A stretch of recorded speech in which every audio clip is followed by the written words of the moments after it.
तो 22 जनवरी का second shift का क्वेश्चन पेपर आ गया है। पहला क्वेश्चन डिस्कस करने जा रहे हैं। इसमें हमें मेन डेविएशन निकालना है about the median of the numbers. तो यहाँ पर एक फॉर्मूला नोट कर लो कि mean deviation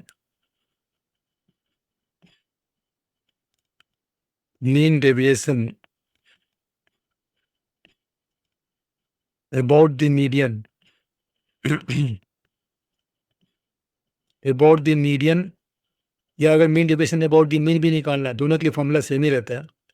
mean deviation about the median और mean of the numbers in AP with common difference D।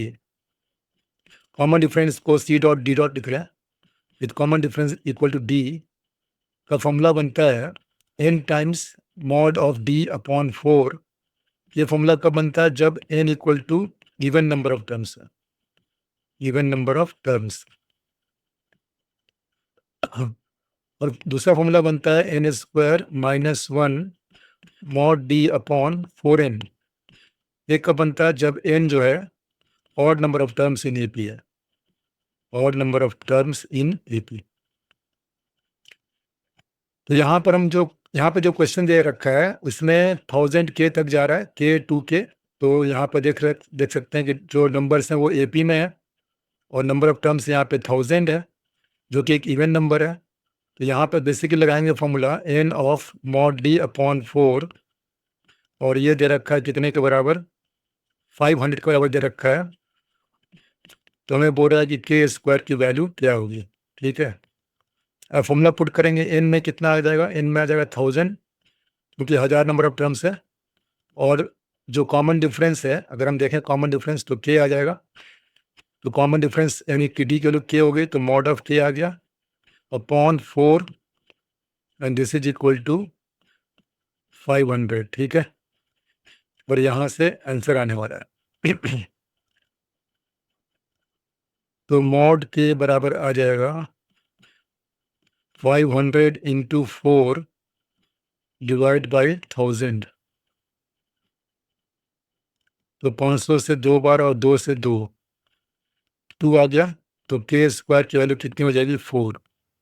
So 4 is the required answer. और कोई ऑप्शन नहीं दे रखा है, क्या देखते हैं। Find the value of K square, numerical value type का होगा। तो इसका आंसर हो गया 4।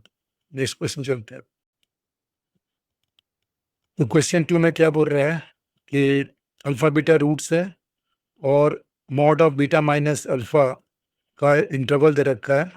तो basically mod of beta minus alpha का क्या मतलब हुआ? Difference of two roots. ठीक है, तो बीटा माइनस अल्फा का मॉड की वैल्यू दे रखी है 1/2 से 3/2 के बीच में है। तो यहाँ पर directly difference of two roots का लगाएंगे फॉर्मूला, वो होता है root D upon mod of A। ठीक है, तो ये जो इक्वेशन दे रखा है उसका स्क्वायर कर दें, तो 1/4 इज लेस और equal to beta minus alpha का मॉड का square, and this is less और इक्वल टू 9/4 आ जाएगा। ठीक है, अब यहाँ पे वैल्यू पुट कर दें, 1/4 लेस और इक्वल टू, तो D कितना आ जाएगा? B स्क्वायर माइनस 4AC, मतलब 400 B स्क्वायर माइनस 4AC। तो 12 12 144 माइनस 144 लैम्डा आ जाएगा। और नीचे आता है मॉड ए का स्क्वायर, यानी कि 12 का स्क्वायर 144, ऐसा हो जाएगा।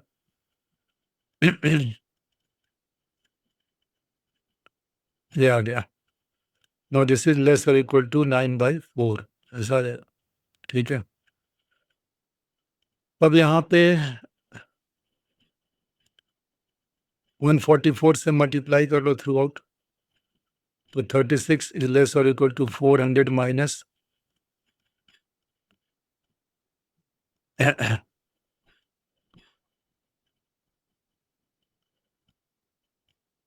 ये आ जाएगा 36 लेस और equal to 400 minus 144 lambda, and less और इक्वल टू आ जाएगा यहाँ पे 36 इंटू 9, 9 6 जा 54, 9 3 जा 27 और 5 32, ऐसा आ जाएगा। अगर हम यहाँ पे 4 से डिवाइड कर दें थ्रू आउट, तो 9 लेस और equal to 100 minus 36 lambda, and less और इक्वल टू 81। अब यहाँ पे माइनस से थ्रू आउट मल्टीप्लाई कर दें तो ये आ जाएगा -81 इज लेस और equal to 36 lambda minus 100 less और इक्वल टू -9। 100 ऐड कर दें तो 19 लेस और इक्वल टू 36 लैम्डा और लेस और इक्वल टू 91, ऐसा आ जाएगा। तो ये आ जाएगा 19/36 इज लेस और इक्वल टू लैम्डा लेस और इक्वल टू 91/36। तो ये 0.5 से कम हो जाएगा 0.5 से थोड़ा अधिक आ जाएगा ये, है ना। तो 19/30 होता है तो 0.5 आता। ये 0.5 थोड़ा सा अधिक है, मान लेते हैं 0.6 है ये। और ये जो वैल्यू है लेस और इक्वल टू 2 पॉइंट समथिंग आ जाए, मान लेते हैं 2.4 आ रहा है। तो लैम्डा बिलोंग्स टू इंटीजर दे रखा था, तो कौन कौन से इंटीजर वैल्यू आ जाएगी, तो लैम्डा की वैल्यू आ जाएगी 0, 1 और 2। तो सिग्मा लैम्डा कर दें, sum of all possible values of lambda, तो आ जाएगा 3। तो इसका आंसर हो जाएगा 3। और यहाँ पे सारे ऑप्शंस गलत दे रखे हैं, तो हो सकता है इसका कोई ऑप्शन ना दिया हो, ये हो सकता है न्यूमेरिकल वैल्यू टाइप हो, तो इसका आंसर हो जाएगा 3। अदरवाइज ऑप्शंस तो गलत दिए थे। तो नेक्स्ट क्वेश्चन है, इक्लिप्स के क्वेश्चन दे रखा है और कितने ऑर्डर पेयर होंगे एक्स वाई टाइप के, जो कि एक्स और वाई दोनों ही इंटीजर्स है, इस तरह से कि ये एलिप्स के अंदर के पॉइंट्स हो रहे होंगे, ठीक है। तो ये एलिप्स अगर हम देखें तो क्या आ रहा है, तो x square divide by 13 plus y square divide by 52 and equal to 1। तो इन इक्वेशन सेटिस्फाई करना चाहिए जो दे रखा है। और एक्स स्क्वायर ये एलिप्स का कर्व हो गया। अब वो सारे पॉइंट्स ढूंढने हैं, इंटीरियर पॉइंट्स होने चाहिए जो इस एलिप्स के अंदर हों, ठीक है। तो इस एलिप्स को अगर हम ड्रॉ कर लें तो ये आ जाएगा, यहाँ पर ये एलिप्स इन्वर्टेड एलिप्स है क्योंकि वाई स्क्वायर के नीचे बिगर वैल्यू आ रही है, ये वाला एलिप्स हो जाएगा ऐसे। और यहाँ पे 52 का अगर अंडर रूट निकाल लें तो ये कितना आ जाएगा, अप्रॉक्सीमेटली निकाल लेते हैं 49 होता तो 7 हुआ था, और अगर 64 होता तो 8 हुआ था, तो 7 पॉइंट समथिंग मान लेते हैं, 7.3 मान लेते हैं। और इधर कितना हो जाएगा, 13√13, तो ये 3 और 4 के बीच में हो जाएगा, इसको 3 पॉइंट समथिंग मान लेते हैं, 3.4 मान लो। अब इसके अंदर के पॉइंट्स हमें बताने हैं, ठीक है। कंडीशन दे रखा था 4x square plus y square less than 52। तब यहाँ पे इंटीजर पॉइंट में क्या आएगा, 1 आएगा, 2 आएगा और 3 आएगा। 3 ये हो गए। एक्सिस पे जो इंटीजर पॉइंट अगर हम उसको देख रहे हैं तो 3 इधर आ जाएगा, और एक्सिस पे अगर देख लें तो 3, 4, 5, 6, 7, 7। तो अगर हम वो पॉइंट्स देखें जो एक्सिस पे, मेजर एक्सिस माइनर एक्सिस पे है, तो वो कितने इंटीग्रल पॉइंट्स हो गए, तो एक्स एक्सिस पे हो गया 3 + 3 और ओरिजिन भी ले लें एक 1, और वाई एक्सिस पे ले लें तो ये 1 से लेकर के 7 तक, 7 × 2, तो 14 पॉइंट हो गए वाई एक्सिस पे, 7 पॉइंट हो गए एक्स एक्सिस पे, ठीक है। और अब अंदर का पॉइंट की बात करें तो मान लो मैंने 1,1 लिया, तो 1,1 इस इक्वेशन को सेटिस्फाई करेगा। फिर 1,2 देख लेते हैं, 1,2 सेटिस्फाई करेगा कि नहीं, तो 1,2 ये भी सेटिस्फाई करेगा। फिर 1,3, 9 और 4, 13 ये भी सेटिस्फाई कर रहा है। 1,4 भी करेगा, 1,4, फिर 1,5, 1,6 1,7 में चले जाएं अगर तो 49 + 4 53 हो जाएगा। तो 1,7 नहीं करेगा तो 1,6 तक कर, ठीक है। और 2 से अगर स्टार्ट करें तो 2,1 करेगा, 16 और 17 कर रहा है। 2,2 16 और 4 20 ये कर रहा है। 2,3 भी करेगा, 16 और 9 25। 2,4 भी करेगा, 16 और 16 32।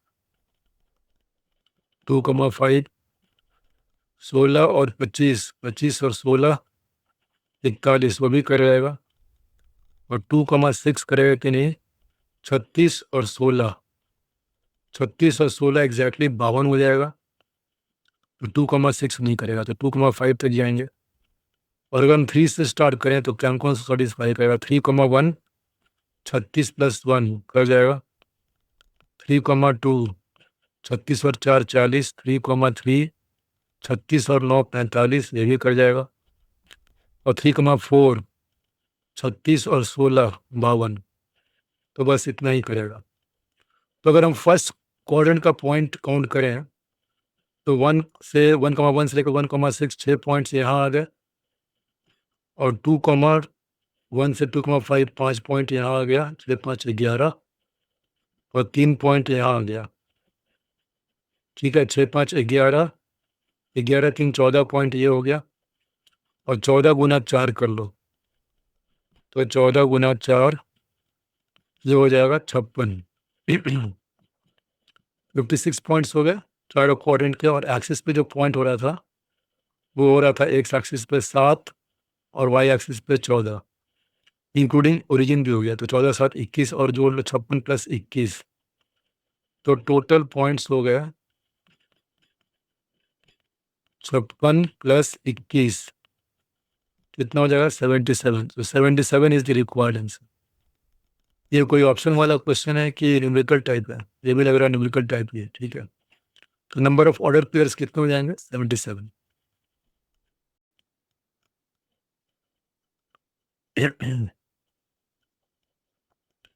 तो नेक्स्ट क्वेश्चन क्या है। हाइपरबोला पे एक पॉइंट दे रखा है। तो हाइपरबोला पे जो पॉइंट है पॉइंट पी, तो हाइपरबोला पे लाई कर रहा है। हाइपरबोला का इक्वेशन दे रखा है x² / a² - y² = b² = 1। तो सेटिस्फाई करेगा पॉइंट पी। पॉइंट पी का दे रखा है कोऑर्डिनेट 10, 2√15।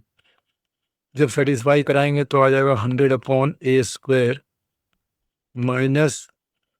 4 × 15 60/b²।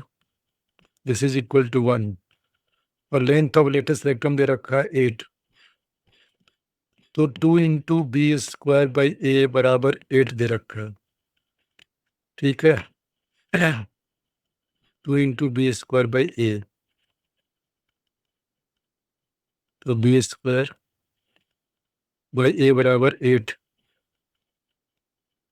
यहाँ पर 8 दे रखा है। 2 × b² / a = 8 दे रखा है।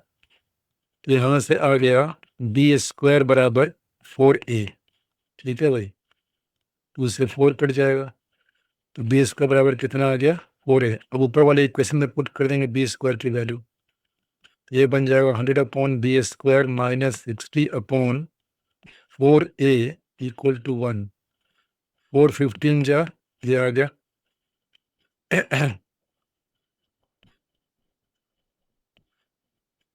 ये आ गया 100/a² - 15/a = 1। a² से मल्टीप्लाई कर दो थ्रू आउट तो 100 - 15a = a²। और यहाँ से a सॉल्व कर लेंगे तो a² + 15a - 100 बराबर 0। अब ये फैक्टराइज हो जाएगा। a² प्लस 20 में से 5 गया 15 और 20 गुना 5 100 भी होता है।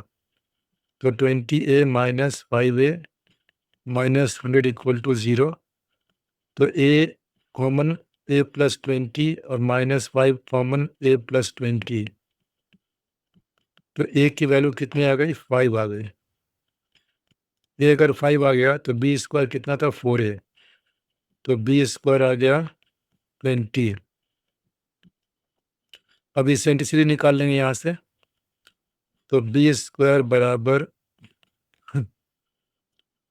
ए स्क्वायर ई स्क्वायर -1।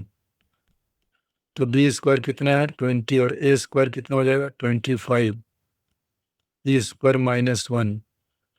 तो 4 5 जा 20, 5 4 जा 20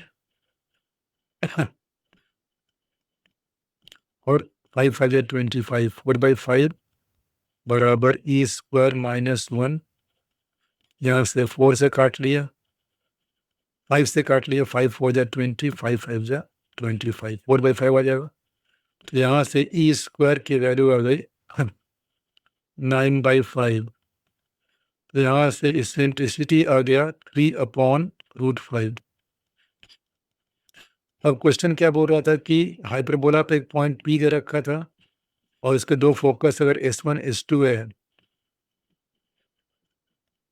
तो ट्रायंगल PS1 S2 का एरिया का स्क्वायर निकालो, ये क्वेश्चन है। ठीक है, तो एरिया ऑफ ट्रायंगल का स्क्वायर, तो अगर हम area of triangle PS1 S2 को डेल्टा मान लें तो डेल्टा की वैल्यू कितनी हो जाएगी, half base into height. Point P से परपेंडिकुलर ड्रॉप कर दें तो बेस हो गया S1 S2, जो distance between the two foci हो गया, और हाइट क्या हो जाएगा, ऑब्वियसली पॉइंट पी का जो ऑर्डिनेट की जो वैल्यू है वो उसकी हाइट हो जाएगी। तो 10,2√15 दे रखा था, 2√15। तो यहाँ पर आ जाएगा हाइट की वैल्यू 2√15, तो ये आ जाएगा √15 इंटू S1 S2, और S1 S2 हो गया distance between the two foci जो कि 2a ही होता है, तो 2 इंटू ए, और a कितना था 5, और e इसेंट्रिसिटी कितना था 3/√5, तो 3/√5। तो √5 से √3 कट जाएगा, अगर हम स्क्वायर कर लें ये आ जाएगा 30 इंटू √3, तो 30√3 आ गया, ये डेल्टा आ गया। तो डेल्टा स्क्वायर निकालना था, तो 900 गुना 3 2700 आ जाएगा। ऐसा कोई ऑप्शन में नहीं दे रखा है, इसका मतलब गलत ऑप्शन दिया हुआ। तो next question area under the curve का दे रखा है।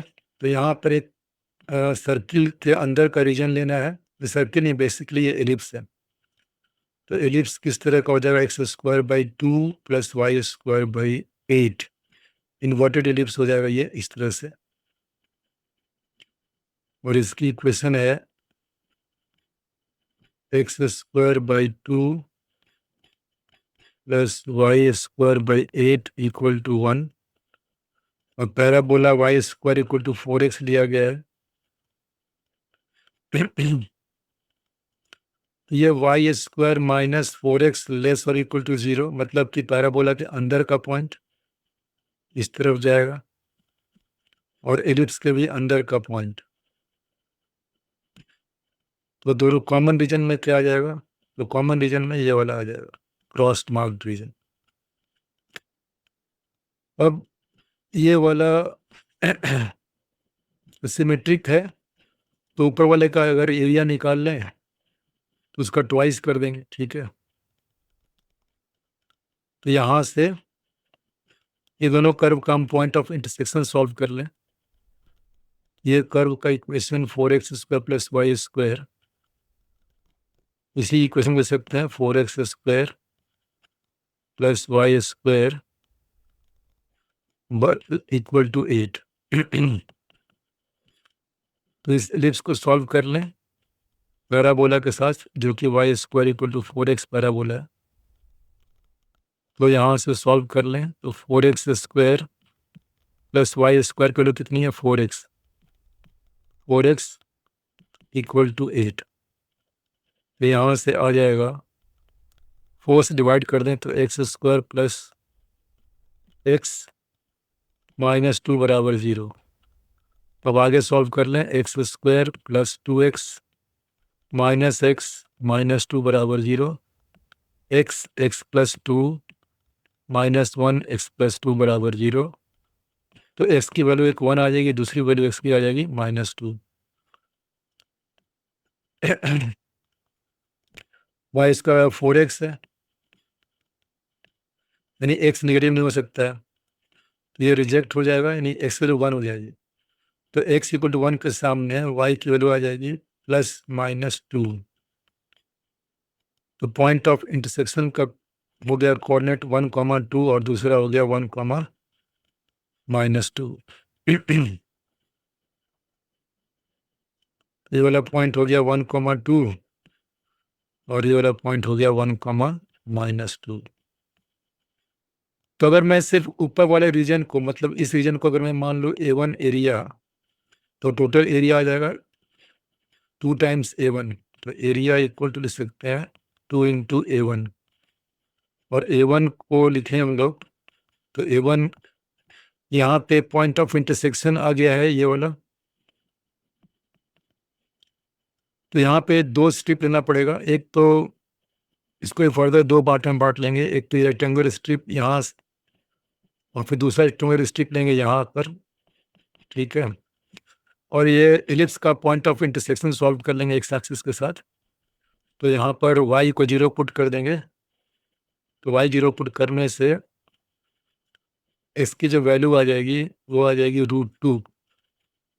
ये वाला पॉइंट हो जाएगा √2,0 और ये वाला पॉइंट हो जाएगा 1,0। अब सॉल्व कर लेते हैं। A1 बराबर, तो पैराबोला का y माइनस ये पैराबोला का y लेना डायरेक्टली, जो कि आ जाएगा y बराबर 2√x। तो 2√x को वैरी कराएंगे 0 से 1 में।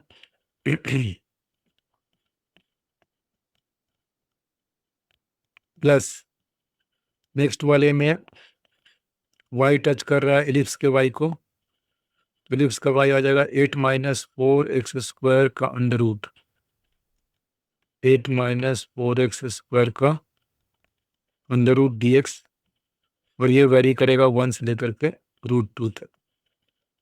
अब इसको इवेलुएट करना रह गया सर, ठीक है। तो ये आ जाएगा 2 कांस्टेंट हो गया और x की पावर ½ + 1 डिवाइड बाई ½ + 1, और लिमिट लग जाएगी 0 से 1। और 8 - 4x² में अगर हम 4 कॉमन लेते हैं तो 2 बाहर आएगा और यहाँ पर आ जाएगा 2 - x² dx। तो इन दोनों में से 4 कॉमन लिए तो 2 बाहर आ गया, ठीक है। तो इसको करना इंटीग्रेट बिटवीन 1 से लेकर √2 में।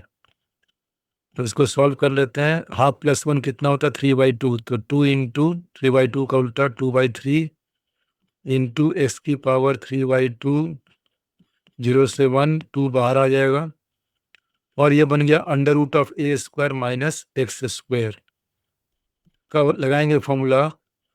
तो x into 2 - x² divide by 2 होता है, लिमिट लग जाएगी इसकी 1 से √2, माइनस करके माइनस नहीं प्लस आएगा, +a²/2। तो a² 2 है, 2/2 साइन इनवर्स x/a, x/√2, और इसकी वैल्यू 1 से √2। अब सॉल्व कर लेंगे। ये आ गया 4/3 इंटू 1 प्लस 2 टाइम्स, पहले √2 पुट करेंगे, तो √2 पुट करते ही ये 0 हो जाएगा, 2 - 2, और जब 1 पुट करेंगे माइनस करके, तो माइनस करके आ जाएगा 1/2 और 2 - 1 यानी कि 1 आ जाएगा, ठीक है। तो यहाँ पर -½ आ जाएगा। तो √2 का वैल्यू 0 हो जाएगी और यहाँ पर माइनस करके आ जाएगा ½ और यहाँ पे आ जाएगा 2/2 का 1 हो जाएगा और √2 पुट करेंगे साइन इनवर्स 1 हो जाएगा तो π/2 हो जाएगा और माइनस करके 1 पुट करेंगे साइन इनवर्स 1/√2 हो जाएगा π/4। ये आ गया। तो सॉल्व करते जाएंगे तो 4/3 + 2 इंटू और π/2 में से π/4 घट गया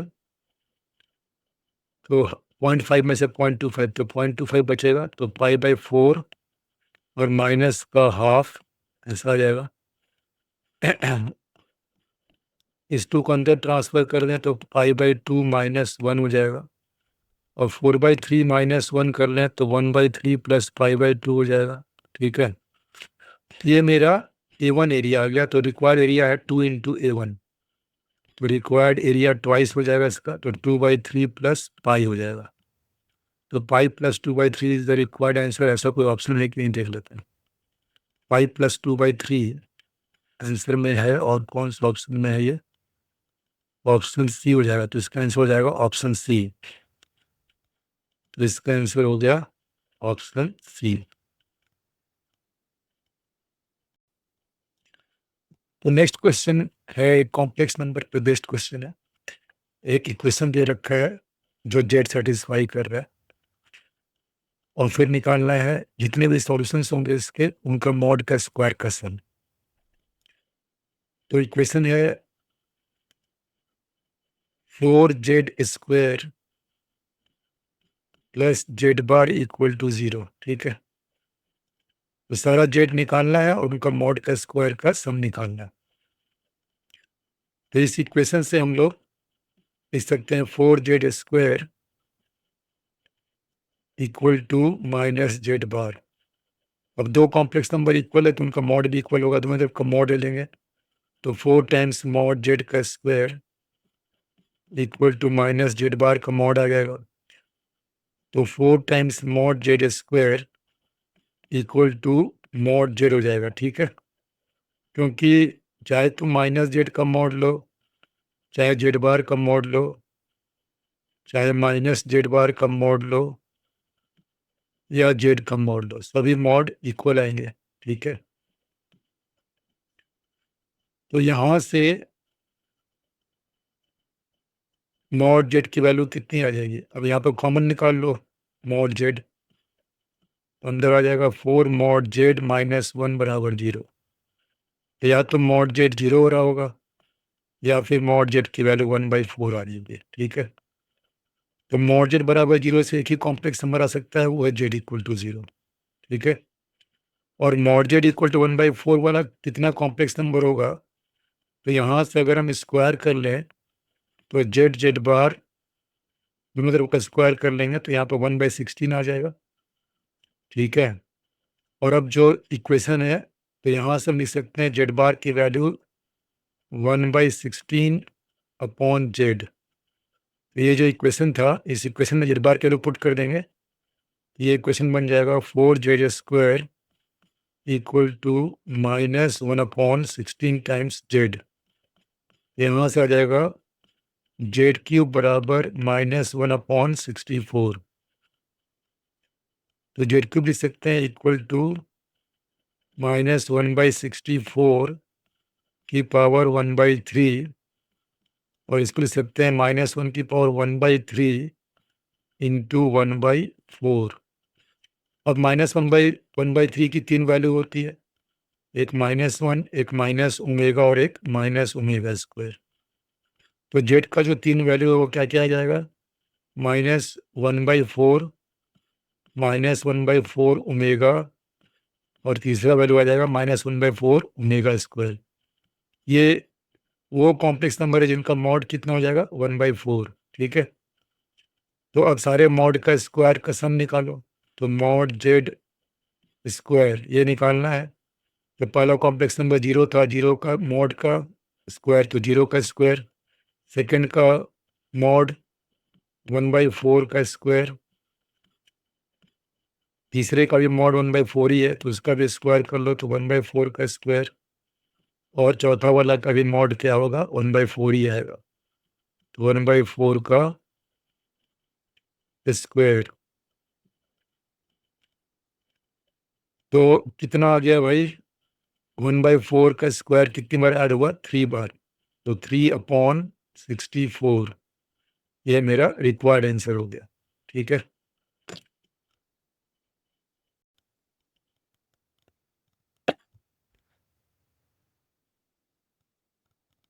तो नेक्स्ट क्वेश्चन है, एक सिस्टम ऑफ इक्वेशन दे रखा है और इस सिस्टम ऑफ इक्वेशन में जो आ रहा है n, वो n है number obtain on rolling a fair die. तो यहाँ पर हो जाएगा क्या कि n की जो वैल्यू है,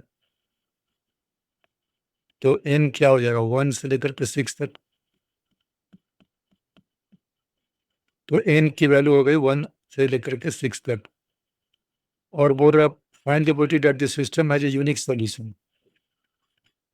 तो probability that the system has unique solution equal to दे रखा है k/6, then the value of k plus sigma all possible values of n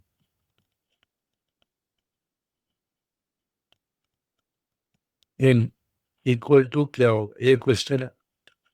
तो फॉर यूनिक सॉल्यूशन और unique solution delta not equal to 0, और delta मतलब variable के coefficient से बना हुआ डिटर्मिनेंट, तो वो हो जाएगा 1, फर्स्ट वाले इक्वेशन से 1 माइनस n 1, सारे वेरिएबल के कोफिशिएंट कलेक्ट कर लो, जिसका हो जाएगा 1 के बाद minus n plus 2, minus n plus 2, और z का है n प्लस 1, n प्लस 1 आ जाएगा, और थर्ड वाले इक्वेशन से x का 0 हो जाएगा 0, y का है n माइनस 1, और z का है 1, और इसको कर देंगे नॉट इक्वल टू 0। तो यहाँ से एक्सपैंड कर लेंगे फर्स्ट कॉलम से, ये आ जाएगा, बाई तरफ एक्सपैंड कर लेंगे तो आ जाएगा माइनस ऑफ n प्लस 2 और minus of n square minus 1, फिर माइनस करके आ जाएगा माइनस n, फर्स्ट कॉलम से एक्सपैंड कर रहे हैं तो माइनस n, और ये हो जाएगा माइनस n प्लस 1, और 0 का 0 हो जाएगा, इज नॉट इक्वल टू 0, और इसको सॉल्व करना है तो और करके आ जाएगा minus n plus 2 minus n square plus 1, और यहाँ पे माइनस अंदर ट्रांसफर करेंगे तो plus n minus 1 not equal to 0।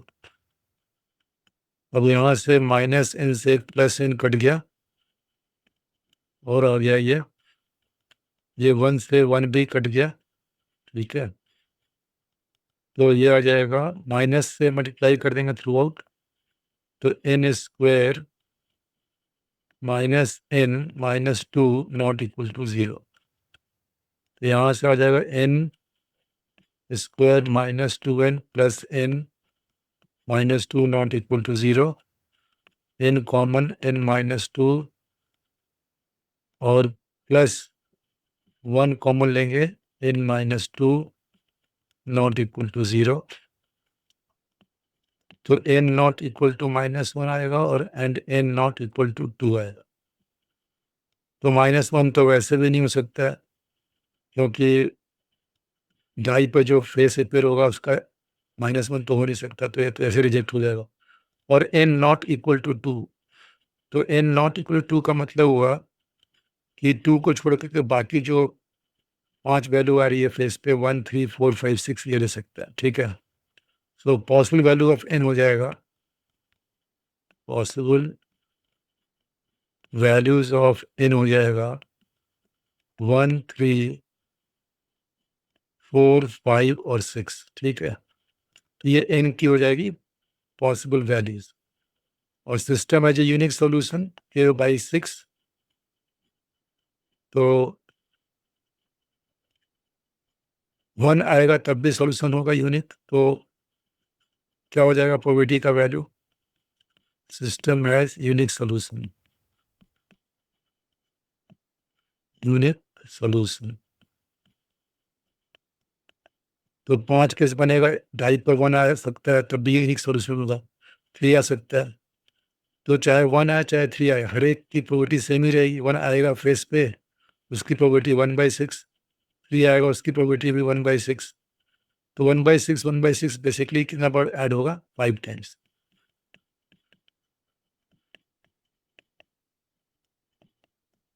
ये आ जाएगा 5/6। और अगर इसको हम कंपेयर कर लें k/6 से, तो वी हैव 5/6 बराबर k/6। तो k की वैल्यू कितनी हो गई? 5। और ऑल पॉसिबिलिटीज ऑफ n का सिग्मा कर लें, तो सिग्मा n पॉसिबल, इसका सम निकाल लें तो ये आ जाएगा 1 + 3 + 4 + 5 + 6।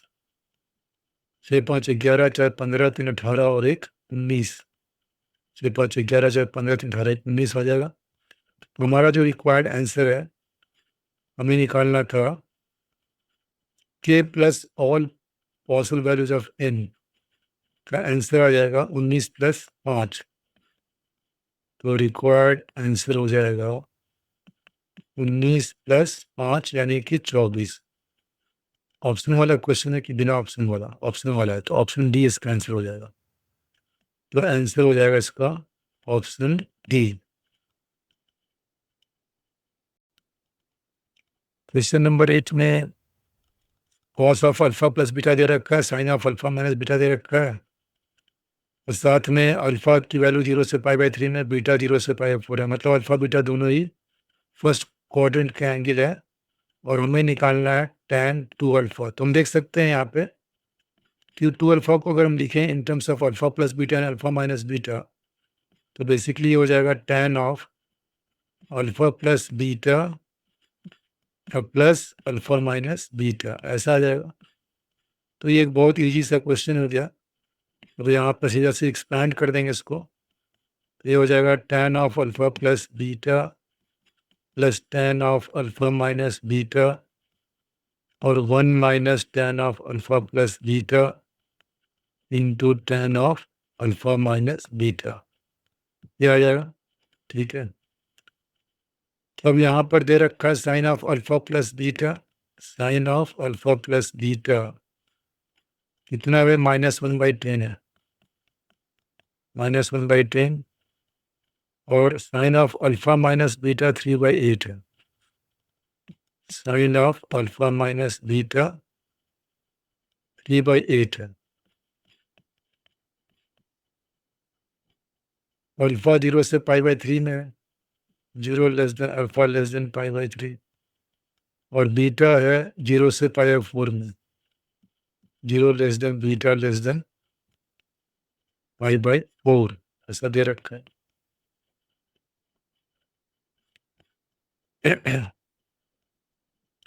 तुम देख सकते हैं कि जो एंगल है, मतलब साइन अल्फा प्लस बीटा अगर निगेटिव दे रखा है तो कहाँ लाई करेगा? अल्फा प्लस बीटा साइन के लिए निगेटिव आ रही है,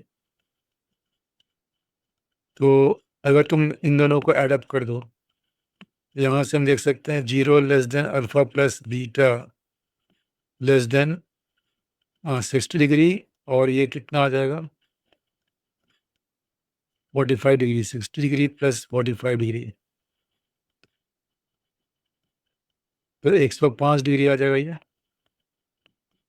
ठीक है, तो अल्फा प्लस बीटा की वैल्यू 0 से 105 डिग्री में है, तो sine of alpha plus beta negative कैसे हो सकता है? अच्छा, मैंने गलत कॉपी कर लिया, cos of alpha plus beta दे रखा था, ये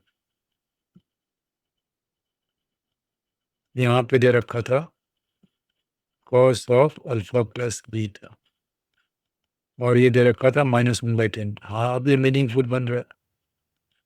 और नेक्स्ट है sine of alpha minus beta, ठीक। तो यहाँ पर हम देख सकते हैं कि अल्फा प्लस बीटा की जो वैल्यू है वो 0 से लेकर के 105 डिग्री के बीच में है, और cos of alpha plus beta अगर नेगेटिव है तो ऑब्वियसली अल्फा प्लस बीटा जो है लाई कर रहा है सेकेंड क्वाड्रेंट में। तो अल्फा प्लस बीटा की जो वैल्यू हो गई वो π/2 से अधिक और ऑब्वियसली 105 डिग्री से कम। तो अगर अल्फा प्लस बीटा मालूम चल गया कि सेकेंड क्वाड्रेंट में लाई कर रहा है तो tan of alpha plus beta भी नेगेटिव हो जाएगा, है ना।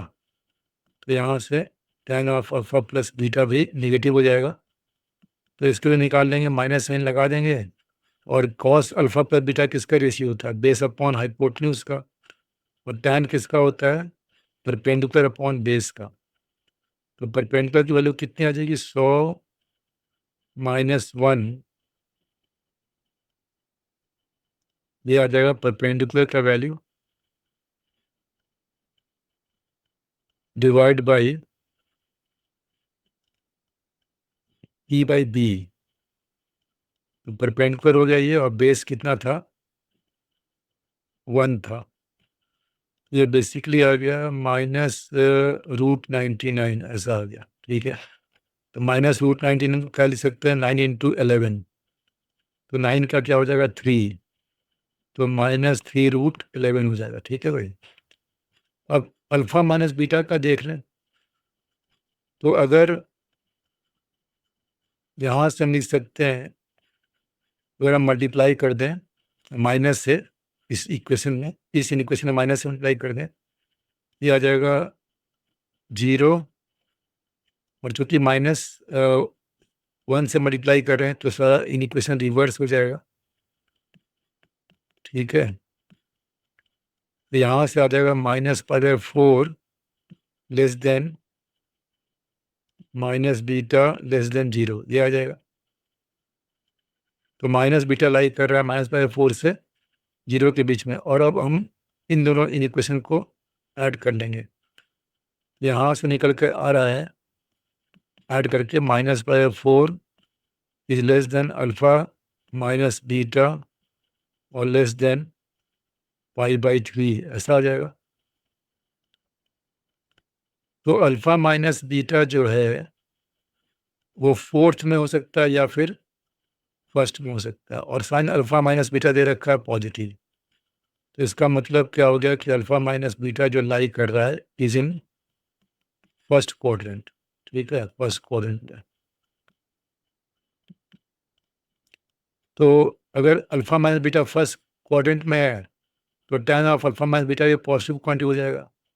तो हम लोग यहाँ पे tan of alpha minus beta निकाल लेंगे, और पॉजिटिव में आंसर देना है, और साइन का रेशियो होता है P/H, और tan का होता है P/B। तो 3 और B कितना हो जाएगा?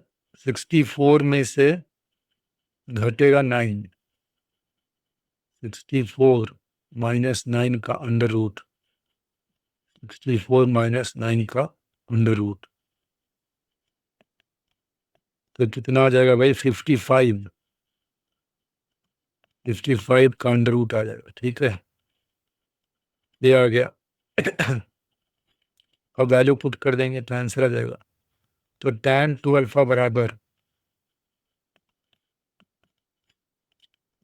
tan of alpha plus beta कितना आ रहा था? -3√11, या इसको -√99 ही लिख लो, तो -√99। उसके बाद tan of alpha minus beta जो कि आ रहा है प्लस का 3/√55, ऐसा आ रहा है।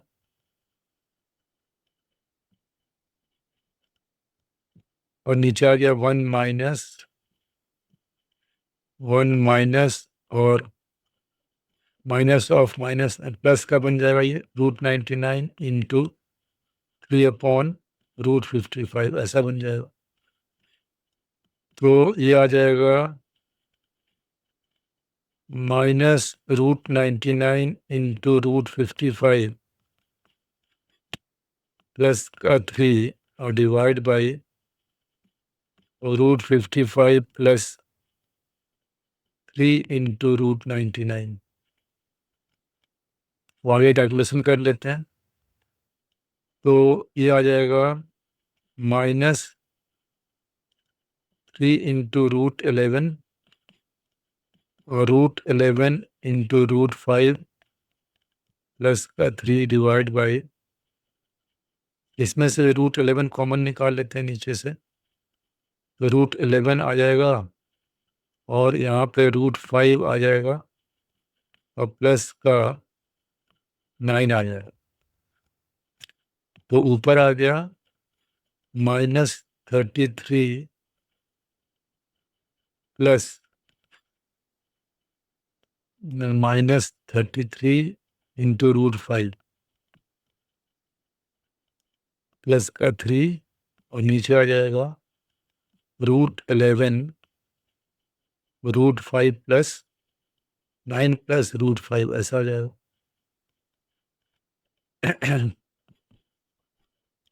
अगर अब हम यहाँ से 3 कॉमन निकालते हैं तो आ जाएगा 1 माइनस 11 टाइम्स रूट 5 और डिवाइड बाई, अब यहाँ पर कंपेयर कर लेंगे कितना दे रखा है इसकी वैल्यू। 3 times 1 minus gamma root 5, 3 times 1 minus gamma root 5, ठीक है। और नीचे आ रहा है रूट 11 कॉमन लेकर के, रूट 11 9 प्लस रूट 5, तो कंपेयर कर लें इसको भाई। 3 टाइम्स इतना था, 3 times 1 minus gamma root 5, 3 times 1 minus gamma root 5 और divide by root 11 S plus root 5, root 11 S plus root 5। यहाँ से कंपेयर कर सकते हैं कि गामा की वैल्यू कितनी आ गई, 11 आ गई, और एस की वैल्यू कितनी आ गई, 9 आ गई। तो हमें क्या निकालना भाई, गामा प्लस एस। तो गामा प्लस एस का आंसर हो जाएगा 20। तो 20 इज द रिक्वायर्ड आंसर। तो नेक्स्ट क्वेश्चन मैट्रिक्स के ऊपर बेसिस पे है। तो यहाँ पर निकालना, हमें एक्स की वैल्यू निकालनी है। इक्वेशन दे रखा है A X plus A X equal to B दे रखा है, ठीक है। तो यहाँ से हो जाएगा, दोनों तरफ प्री मल्टीप्लाई करेंगे ए इनवर्स मैट्रिक्स से, तो A inverse A into x बराबर ए इनवर्स बी हो जाएगा, और ये आ जाएगा x equal to A inverse B. अब एक्स बराबर ए इनवर्स क्या होता है, adjoint of A divide by determinant of A into matrix B, और मैट्रिक्स बी दे रखा है 402, ठीक है। अब यहाँ पे एडजॉइंट ऑफ ए जो मैट्रिक्स दे रखा है उसकी वैल्यू लिख लें, तो क्या है 423, वैल्यू नहीं मतलब मैट्रिक्स लिख लें, -505 1 -2 3। अब इसका हम लोग जब डिटरमिनेंट लेंगे, हम लोग जानते हैं कि एडजॉइंट, अगर किसी मैट्रिक्स का एडजॉइंट का डिटरमिनेंट लेंगे तो डिटर्मिनेंट ऑफ ए की पावर n माइनस 1 आता है, और n यहाँ पे 3 है। तो एडजॉइंट ऑफ ए का जो डिटर्मिनेंट है वो आ जाएगा डिटर्मिनेंट ऑफ ए का स्क्वायर। तो अब मैं क्या करूँगा कि matrix adjoint of A matrix का डिटर्मिनेंट निकालूंगा, उससे मेरा डिटर्मिनेंट ऑफ ए की वैल्यू निकल के आ जाएगी। तो बेसिकली डिटर्मिनेंट ऑफ ए की वैल्यू हो जाएगी एडजॉइंट ऑफ ए मैट्रिक्स का अंडर रूट। अब हम एडजॉइंट ऑफ ए मैट्रिक्स का डिटर्मिनेंट निकाल लेंगे। इसको मान लो मैं फर्स्ट रो से एक्सपैंड कर रहा हूँ, तो 4 इंटू प्लस का 10 आ जाएगा, -2 इंटू -15, ये गया -15 -5, और लास्ट में आ जाएगा 4 2 के बाद क्या था, 3 था, नहीं 2 था, यहाँ पे 4 2 के बाद 2 आ रहा है। तो प्लस का 2 इंटू और ये हो जाएगा 10, ये कितना आ गया 40, ये भी 40 हो गया और लास्ट वाला 20 हो गया, ये हो गया 100।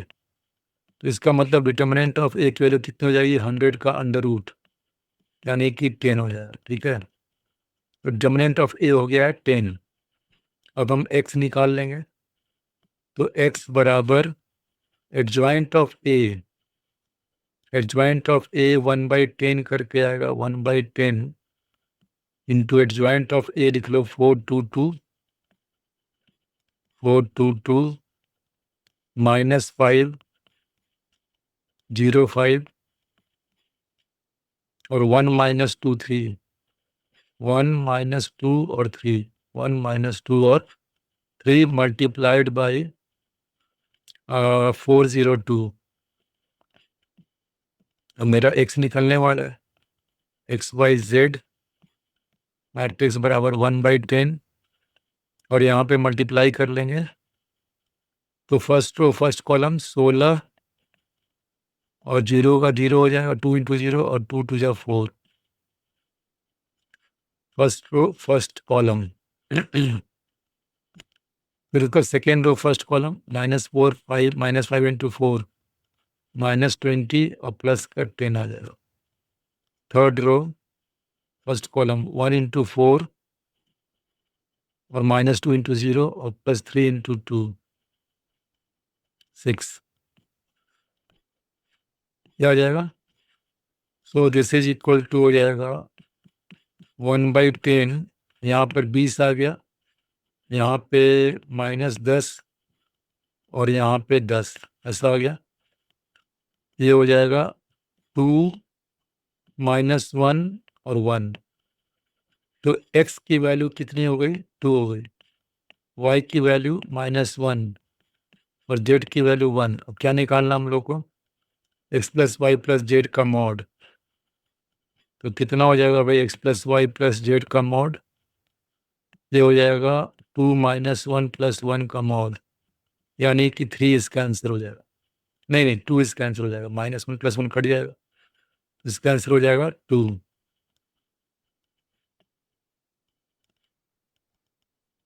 तो कौन सा ऑप्शन है 2, ऑप्शन सी, तो इसका आंसर हो जाएगा ऑप्शन सी।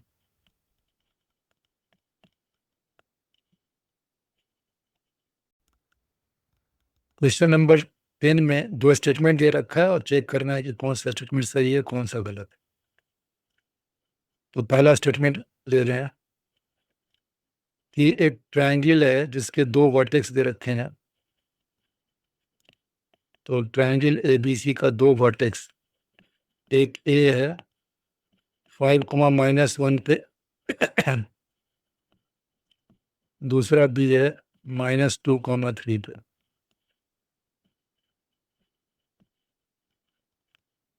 और ऑर्थो सेंटर इसका ओरिजिन पे दे रखा है, ऑर्थो सेंटर मतलब एच, ओरिजिन पे दे रखा है।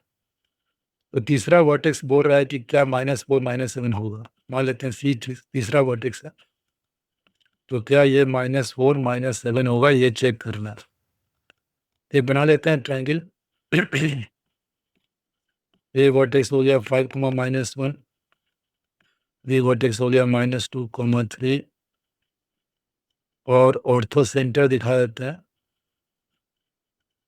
तो ऑर्थो सेंटर ऑल्टीट्यूड का पॉइंट ऑफ इंटरसेक्शन होता है, तो अगर मैंने इसको एच मान लिया तो एच हो गया है 0, 0। वो थर्ड वर्टेक्स मान लो x1 y1 मान लेते हैं, तो मुझे निकालना है x1 y1 की वैल्यू। ठीक है भाई, तो कैसे निकालेंगे ये देखते हैं। अब ऑर्थो सेंटर दे रखा है 0, 0, ठीक है, तो थर्ड वर्टेक्स भी ऑर्थो सेंटर से पास कराएंगे तो ये परपेंडिकुलर हो जाएगा साइड AB के। ठीक है, अब AB का स्लोप पता है हमें, AB का स्लोप पता है, स्लोप ऑफ AB निकाल लेंगे, स्लोप ऑफ AB तो y2 - y1, ये हो जाएगा 3 - -1 4 हो जाएगा, और -2 - 5 -7 -4/7 हो गया। तो स्लोप ऑफ सी एन कितना हो जाएगा? Altitude through vertex C, the slope of C N हो जाएगा 7/4। और सी एन कहाँ से पास कर रहा है? 0,0 से। तो लाइन सी एन की इक्वेशन लिख सकते हैं हम लोग, y बराबर एम एक्स, वाई बराबर 7/4x हो जाएगा। और सी इस पे लाई कर रहा है, सेटिस्फाई करेगा, तो आ जाएगा y1 इक्वल टू 7/4x1। एक इक्वेशन ये आ गया। अब क्या करेंगे कि लाइन AC की इक्वेशन निकाल लेंगे। लाइन AC की इक्वेशन निकाल सकते हैं कैसे? मान लो ये वाला पॉइंट एम है, तो लाइन AC की इक्वेशन निकालने के लिए मुझे सिर्फ AC का स्लोप चाहिए, और AC जो है वो परपेंडिकुलर है किसके? MB के। तो स्लोप ऑफ MB जो होगा वो स्लोप ऑफ HP के बराबर हो जाएगा। तो slope of MB equal to slope of HB, और ये हो जाएगा, उन्हीं से पास कर रहा है, तो y/x स्लोप हो जाएगा इसका, तो -3/2 हो जाएगा। तो इसका मतलब स्लोप ऑफ AC कितना हो जाएगा? स्लोप ऑफ AC हो जाएगा 2/3। पास कहाँ से कर रहा है? A से। तो लाइन AC की इक्वेशन लिख सकते हैं हम लोग, y माइनस y1 y+1 हो जाएगा, इक्वल टू स्लोप 2/3 x - 5। ये आ जाएगा 3y+3 बराबर 2x - 10। और इसमें x1 y1 सेटिस्फाई करा देंगे पॉइंट से, तो ये आ जाएगा 3y1 इक्वल टू 2x - 30। तो 2 टाइम्स x1 - 13 हो जाएगा। और y1 बराबर कितना? 7/4x1 है, तो 3 टाइम्स y1 के साथ लिख देंगे 7/4x1। No this is equal to 2x1 - 13। 4 से मल्टीप्लाई कर लेंगे तो 21x1 equal to 8 times x1, और 13 4 जा कितना हो जाएगा? 52। तो 21 में से 8 चला गया, तो 13x1 इक्वल टू -52। तो x1 इक्वल टू कितना हो जाएगा भैया? 4 हो जाएगा। तो x1 इक्वल टू हो जाएगा -4। तो अगर x1 -4 हो गया तो y1 हो जाएगा 7/4 टाइम्स, तो y1 हो जाएगा 7/4 टाइम्स x1, तो कितना हो जाएगा? ये -7 हो जाएगा। तो y1 हो जाएगा -7। अब चेक कर लेते हैं कि -4 -7 दे रखा था क्या? तो -4 -7 ही दे रखा था। इसका मतलब स्टेटमेंट 1 क्या हो गया? ट्रू हो गया। तो स्टेटमेंट 1 इज करेक्ट। ठीक है भाई। अब स्टेटमेंट 2 चेक कर लेते हैं। तो स्टेटमेंट 2 है, if positive number 2a, b, c are 3 conjugate terms of an AP, यानी अगर 2a, b, c, statement 2 check करना है हम लोग को, स्टेटमेंट 2, तो 2a, b, c अगर AP में है और दे रखा तीनों पॉजिटिव संख्या है, 2a, b और c अगर AP में है, तो ये जो लाइन है ax + by + c बराबर 0,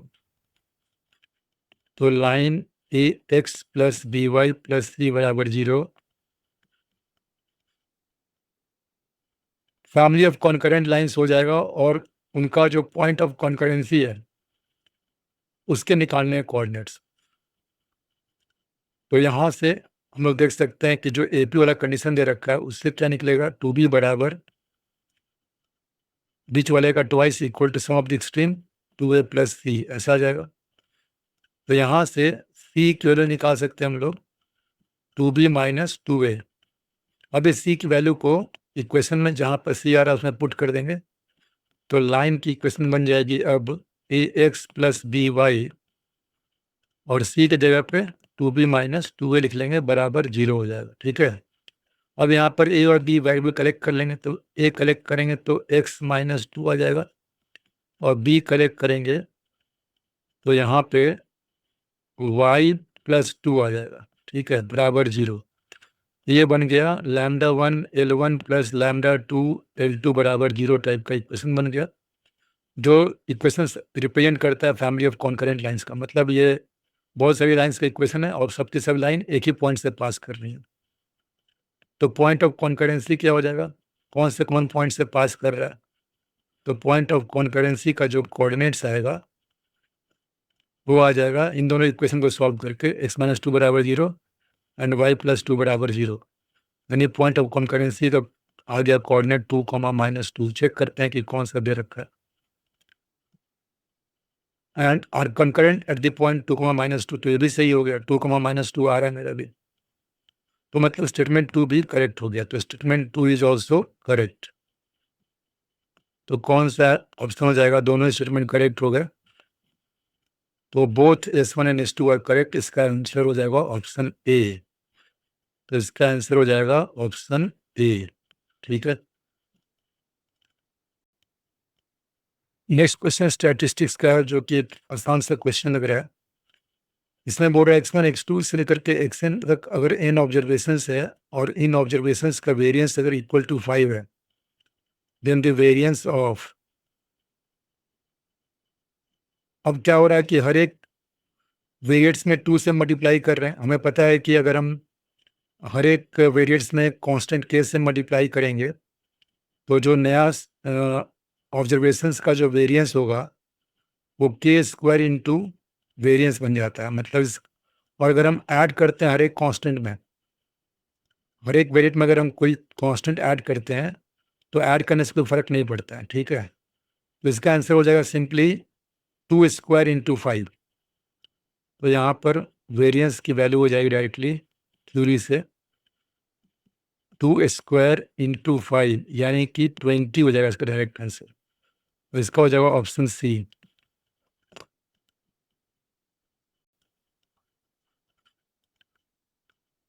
नेक्स्ट क्वेश्चन एक्सपेंशन का क्वेश्चन है, बेसिकली लिमिट का क्वेश्चन है, इसमें एक्सपेंशन यूज करेंगे। तो यहाँ पर जो न्यूमरेटर है ना फंक्शन का, उसको मैं अगर न्यूमरेटर को nr मानूँ तो nr बराबर दे रखा है numerator a minus 1 times x minus 2 times cos dx और प्लस e की power minus x into c minus 2। तो सबका एक्सपेंशन लगा दो, e की पावर एक्सपेंशन क्या होता है 1 प्लस एक्स, यहाँ पर आ जाएगा a minus 1 into X 1 plus X plus X square by factorial 2, तो a माइनस 1 का whole square into X square by factorial 2 plus a minus 1 का whole cube into X cube by factorial 3 up to infinity आ जाएगा। फिर minus 2 times cos dx का expansion लगा दो, तो कॉस dx में 1 आता है, 1 के बाद माइनस एक्स की पावर 0 एक्स की पावर 2 आएगा, फिर तो B square x square by factorial 2, फिर प्लस का आ जाएगा, अब पावर में 4 आएगा, तो ये आ जाएगा b4x4 बाई फैक्टोरियल 4, ऐसे करके आएगा minus dot dot plus c minus 2 into E की पावर माइनस एक्स का एक्सपेंशन लगा देंगे, तो 1 माइनस एक्स और इसके बाद माइनस एक्स का होल स्क्वायर यानी कि एक्स स्क्वायर बाई फैक्टोरियल 2 और minus X cube by factorial 3, ऐसा करके आएगा डॉट डॉट। अब डिनोमिनेटर में देखें तो एक्स कॉस एक्स है, अब डिनोमिनेटर डी आर मान लें, तो डी आर बराबर कितना है एक्स कॉस एक्स, तो एक्स इंटू कॉसेस का एक्सपेंशन फिर से लगा देंगे 1 minus x square by factorial 2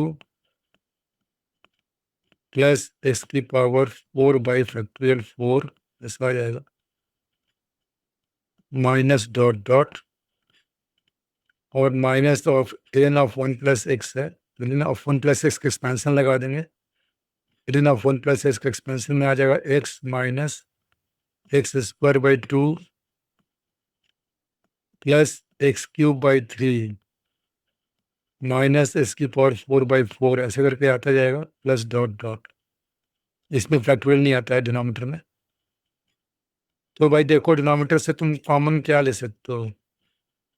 अगर तुम देखो यहाँ पे तो ये आ जाएगा x minus X cube by factorial 2 plus x की पावर 5/फैक्टोरियल 4 माइनस डॉट डॉट और minus x plus X square by 2 minus X cube by 3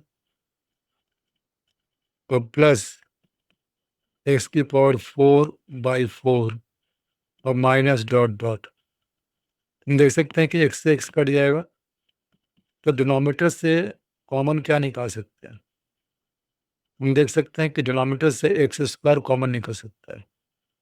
ठीक है, तो एक्स स्क्वायर कॉमन निकाल लेंगे तो बचेगा 1/2 और उसके बाद एक्स स्क्वायर कॉमन निकाल लिया है तो बाकी जो आएगा वो टर्म कंटेनिंग एक्स आ जाएगा प्लस टर्म कंटेनिंग एक्स ऐसा आ जाएगा प्लस टर्म कंटेनिंग एक्स। ये डिनोमिनेटर की स्थिति होगी। और अब न्यूमरेटर में से क्या कॉमन निकाल सकते हैं अगर हम देखें तो न्यूमरेटर में हर तरह का टर्म आ रहा है, कांस्टेंट टर्म आ रहा है, एक्स का टर्म आ रहा है, एक्स स्क्वायर का टर्म आ रहा है। तो चलो न्यूमरेटर को दोबारा से कलेक्ट करो। तो कांस्टेंट टर्म कलेक्ट करेंगे तो यहाँ से 1 आ गया फर्स्ट वाले सीरीज से, दूसरे वाले से -2 आ गया तो कांस्टेंट टर्म में आ जाएगा 1 -2 और c-2 प्लस का c-2। ये कांस्टेंट टर्म में आ रहा है। फिर एक्स का टर्म कलेक्ट करें तो एक्स के टर्म में क्या कह रहा है वो लिख लेते हैं। एक्स के टर्म में आ रहा है a-1 फर्स्ट वाले सीरीज से a-1 और सेकेंड वाले सीरीज में एक्स का टर्म नहीं आ रहा, थर्ड वाले सीरीज में आ रहा है एक्स का टर्म और कोफिशिएंट उसका हो जाएगा c-2 इंटू -1। तो c-2 इंटू -1 ये एक्स का टर्म आ गया। अब एक्स स्क्वायर का टर्म कलेक्ट करें तो एक्स स्क्वायर का टर्म कलेक्ट करके आ जाएगा फर्स्ट वाले सीरीज से आ जाएगा a-1 का whole square by factorial 2 a-1 का whole square by factorial 2 first वाले सीरीज से। और सेकंड वाले सीरीज से क्या आ रहा है, एक्स स्क्वायर का टर्म आ रहा है इसमें भी। ये 2 से 2 कट जाएगा प्लस का बी स्क्वायर आ रहा है प्लस का बी स्क्वायर। तो प्लस का बी स्क्वायर लिख लेंगे प्लस का बी स्क्वायर। और थर्ड वाले सीरीज से एक्स स्क्वायर में क्या आएगा, थर्ड वाले सीरीज में एक्स स्क्वायर से आ रहा है c-2 upon factorial 2 c-2 upon factorial 2 आ रहा है प्लस c-2 अपॉन फैक्टोरियल 2 ये आ रहा है। और उसके बाद term containing higher power of x तो एक्स क्यूब का टर्म कलेक्ट होगा, इस तरह से इसकी पावर 4 का टर्म कलेक्ट होगा एंड सो ऑन। ठीक है, तो अब जो डिनोमिनेटर में एक्स स्क्वायर आ रहा है इस एक्स स्क्वायर को अगर हम नीचे ऊपर भेजेंगे है ना तो वो यहाँ पर आएगा डिवाइड होकर के एक्स स्क्वायर, यहाँ पर डिवाइड होकर के आएगा एक्स स्क्वायर इस जगह पे। और जब यहाँ पे डिवाइड होकर के एक्स स्क्वायर आएगा तो एक्स स्क्वायर से एक्स स्क्वायर कट जाएगा। ठीक है, और जब लिमिट दे रखा है एक्स टेंड्स टू 0 तो ऑब्वियसली क्या होगा कि अगर लिमिट को फाइनाइट होना लिखा हुआ है, लिमिट की वैल्यू फाइनाइट वैल्यू दे रखी है तो ऑब्वियसली क्या होगा कि for limit to be finite for limit to be finite finite मतलब रियल एंड फिक्स्ड वैल्यू। तो यहाँ पर एक्स स्क्वायर बचा रहेगा डिनोमिनेटर में इस जगह पे, तो ये फिर लिमिट फाइनाइट नहीं आ सकती है। तो लिमिट को फाइनाइट होने के लिए ये जो आ रहा है कांस्टेंट टर्म, इसको जीरो होना पड़ेगा। तो 1 - 2 + c - 2 बराबर क्या हो जाएगा? 0। तो यहाँ से c चलो निकल के आ जाएगी डायरेक्टली, और वो आ रही है, इसमें c आ रहा है पहले में कांस्टेंट टर्म में, हाँ c ही आ रहा है, ठीक है। तो c निकल के आ जाएगा, c की वैल्यू आ जाएगी -4 + 1 यानी -3, और ये 3 हो जाएगा। तो c की वैल्यू 3 हो गई, ठीक है। सेकेंड टर्म में जब यहाँ पर इस वाली जगह पे एक्स स्क्वायर डिवाइड होगा तो एक्स बचा रहेगा डिनोमिनेटर में, और फिर एक्स टेंड्स टू 0 पे ये भी नॉट डिफाइन हो जाएगा। तो इसको भी फाइनाइट एलिमेंट के लिए ये जो वैल्यू आ रही है इसको भी 0 होना पड़ेगा। तो दूसरा क्या 0 हो जाएगा? a - 1 - c - 2, और ये भी क्या हो जाएगा? 0, ठीक है। तो यहाँ से a - 1 बराबर हो जाएगा c - 2, और c की वैल्यू कितनी है? 3। तो a बराबर हो जाएगा 1 + c मतलब 3 - 2। तो a का वैल्यू निकल गया यहाँ पे 2, तो a की वैल्यू 2 हो गई। और उसके बाद थर्ड टर्म में एक्स स्क्वायर, इस जगह पे एक्स स्क्वायर कट जाएगा, तो पूरे लिमिट का आंसर आएगा यहाँ से, है ना। तो लिमिट का आंसर हो जाएगा, लिमिट की वैल्यू हो जाएगी लिमिट इक्वल टू a - 1 का होल स्क्वायर फैक्टोरियल 2, a - 1 का होल स्क्वायर बाई फैक्टोरियल 2 का मतलब 2 हो गया, प्लस b स्क्वायर और plus c - 2 by factorial 2, c - 2 by 2, ये लिमिट का आंसर हो जाएगा। और लिमिट का कितना दे रखा है? 2 के बराबर, तो इसको 2 से इक्वेट कर देंगे, तो इक्वल टू 2। अब a की वैल्यू पुट कर देंगे, तो दिस इम्प्लाइज 2 - 1 का whole square by 2 plus b square, c की वैल्यू पुट कर देंगे, 3 में से 2 चला गया 1, तो 1/2, and now this is equal to 2। ये कितना बन गया? 1/2 plus b square plus 1/2 equal to 2 हो गया, ठीक है भाई। तो यहाँ से b स्क्वायर की वैल्यू आ जाएगी 1, ठीक है। तो b स्क्वायर की वैल्यू 1 आ गई, तो b की वैल्यू आ जाएगी ±1 में से कुछ एक वैल्यू आ जाएगा। तो b इक्वल टू आ गया ±1, और नीचे निकालने के लिए बोल रहा है a square plus b square plus c square, तो डायरेक्टली निकाल लेंगे a square plus b square plus c square की वैल्यू। तो this implies a square plus b square plus c square की वैल्यू कितनी जाएगी? a स्क्वायर से 4 आ जाएगा, b स्क्वायर से 1 आ जाएगा, और सी स्क्वायर, सी की वैल्यू कितनी थी? 3, तो 9 आ जाएगा। 9 4 13 14। देखते हैं ऑप्शन में कोई 14 आंसर दे रखा है? इतनी 14 आंसर नहीं दे रखा है, तो कहीं पर कुछ एरर हो गया होगा, ठीक है। अब वो एरर चेक करने का समय नहीं है, तो तुम लोग देख लेना, अगर कोई एरर नहीं होता तो आंसर क्या हो जाएगा? 14। अदरवाइज कोई एरर होगा तो चेक करके करेक्ट कर लेना, ठीक है। 14th क्वेश्चन जैसा क्वेश्चन पहले भी कर चुके हैं, तो फिर से उसी तरह से प्रोसीड करना है यहाँ पर। तो जेड स्क्वायर इक्वल टू हो जाएगा -जेड बार, दोनों तरफ का मॉड ले लेंगे, तो मॉड जेड का स्क्वायर इक्वल टू -जेड बार का मॉड, जो कि मॉड जेड के बराबर हो जाएगा। तो मॉड जेड स्क्वायर बराबर मॉड जेड, तो मॉड जेड कॉमन आ जाएगा, तो मॉड जेड -1 बराबर 0 आ जाएगा। या तो मॉड जेड की वैल्यू 0 होगी, या फिर मॉड जेड की वैल्यू 1 होगी, ठीक है। अब यहाँ पर इसका स्क्वायर कर लेंगे इस वाले का, तो मॉड जेड बराबर 0 का मतलब हो गया जेड इक्वल टू 0, ठीक है। अब यहाँ पे जेड बार बराबर कितना आ जाएगा? 1/जेड, 1 आ जाएगा, ठीक है। यहाँ पर क्या आ गया? 1 आ गया, तो जेड बार बराबर कितना आ जाएगा? 1/जेड। अब ये जो इक्वेशन है Z square equal to -Z bar, इसको यूज़ करेंगे दोबारा, तो जेड स्क्वायर इक्वल टू हो जाएगा माइनस, और जेड बार के जगह पे क्या लिखेंगे? 1/जेड, ठीक है भाई। ये आ गया जेड क्यूब इक्वल टू -1, तो जेड इक्वल टू आ गया -1 की पावर 1/3। यहाँ से जेड की 3 वैल्यू आ गई, एक -1, एक -ओमेगा और एक -ओमेगा स्क्वायर। और जितना ये पॉसिबल जेड था उसका मॉड जेड स्क्वायर का सम करना था।